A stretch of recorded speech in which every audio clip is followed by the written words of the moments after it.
Hey everyone, this is Casey with CReeves Makes, and today we're going to make some cornhole boards.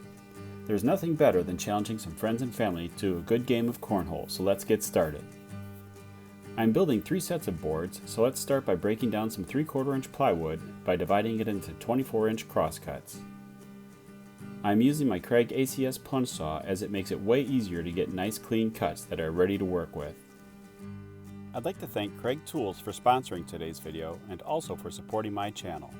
Be sure to check out the description below for links to the tools used in this video as well as a free set of plans at buildsomething.com.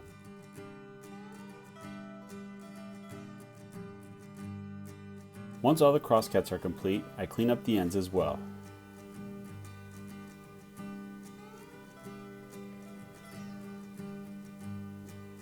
Now that the pieces are cut, I move over to laying out the hole location. The cornhole standard for these is a 6-inch hole placed 9 inches from the top and centered left to right on the board. I mark the location on one board and then line all 6 of the boards up and clamp them together. Then I drill a pilot hole on that mark.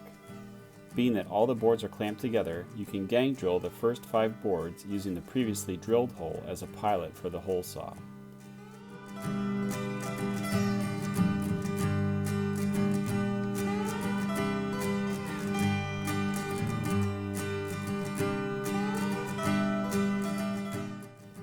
Once I got to the last sheet, I had already started to drill onto the top surface, so I flipped it over and drilled the rest of the way from the back side.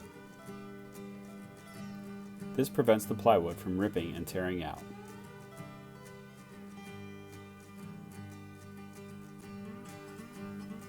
Next was the frames. I used basic pine 2x4s for the frames and used 2 small cutoffs as a reference to mark and cut the cross pieces. I laid out all of my lines and got to work on the miter saw, cutting them all to size.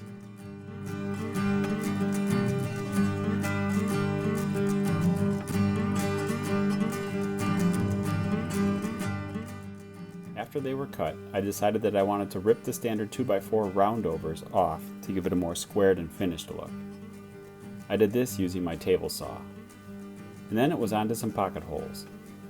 I put 2 pocket holes into the ends of each of the shorter 2x4s, and then along the edges of all of the 2x4s.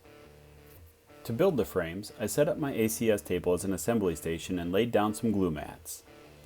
Using my parallel clamps, I glued and clamped the frames together and then immediately installed the screws. The clamps also acted as squares and kept all the joints solid and tight while running in the screws.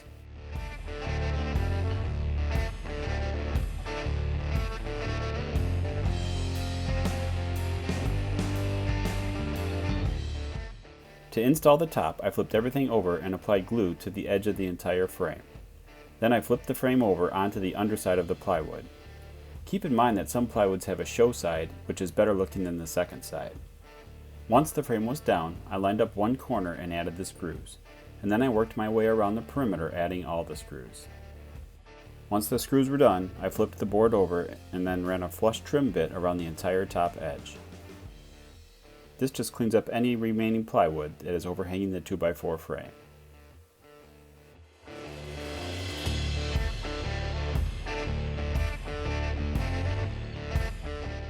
Next was the legs.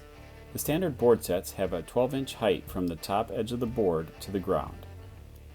Once I got my measurement, I set my miter saw so that the 2x4 leg would be flat on the ground when the board was being used. I set my Kreg repeatable production stop on my fence and went to work cutting 12 identical legs. Then, I found something to match the size of the board to trace the round over. Using a jigsaw or a bandsaw, cut just outside the line. And then using an oscillating spindle sander, I sanded to the line. Off camera, I added an 1/8 inch roundover to smooth over all the edges. Now, I need to drill the holes for mounting the legs to the frames.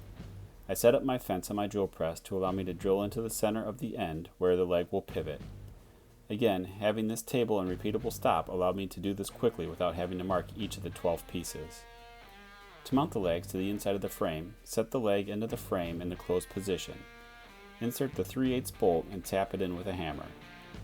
This will mark the inside of the frame where you will need to drill your 3/8 hole. Once the holes are all drilled, I added all of the hardware and snugged up all the lock nuts, being careful not to over tighten them. Before finish and sanding, I cleaned up all of the edges with a quick 1/8 inch round over with my router. You can simply add a clear finish to these and have a beautiful looking wood board set, or you could paint them or decorate them however you want. I'd like to thank Craig Tools for sponsoring this video and supporting my channel. After getting the board sets complete, it was time to have some fun with the family.